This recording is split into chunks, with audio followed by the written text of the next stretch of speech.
আরে মিয়ারা, কোক মোটেও ওই জায়গার না।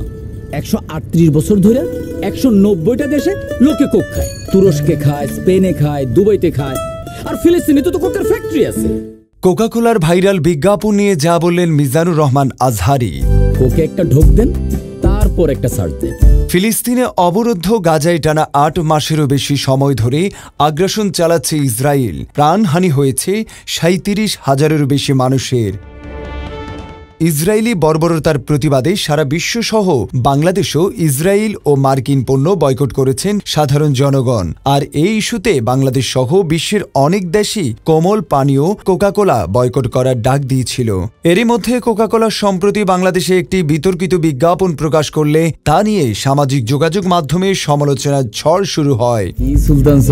এই নিয়ে মুখ খুললেন মালয়েশিয়ায় বসবাসরত জনপ্রিয় বাংলাদেশি ইসলামিক আলোচক মাওলানা মিজানুর রহমান আজহারি। মঙ্গলবার 11 জুন নিজের ভেরিফাইড ফেসবুক পেজ থেকে একটি পোস্ট করেন। কোরবানের আগে আগে ওদের বিজ্ঞাপনটা অনেকটাই পাগলকে সাকু নাড়ানোর অনুরোধের মতোই হয়েছে। পণ্য বয়কটের মুভমেন্ট খানিকটাই ঝিমিয়ে পড়লেও এবার নতুন করে আবারও চাঙ্গা হবে।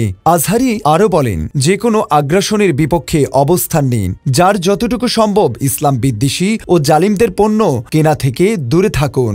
ধীরে ধীরে এটা অভ্যাসে পরিণত করুন। পণ্য বর্জন কতটা শক্তিশালী তা বলার অপেক্ষায় রাখে না। তিনি আরও বলেন, বর্জন ও জনসচেতনতা চলবে একই সাথে। শুধু পণ্য নয়, ইসলাম বিদ্বেষী সবকিছুকেই বর্জন করতে হবে। এবার ঈদ হোক ত্যাগের মহিমায় উদ্যাসিত, হোক চিহ্নিত সকল ইসলাম বিদ্বেষী পণ্যমুক্ত।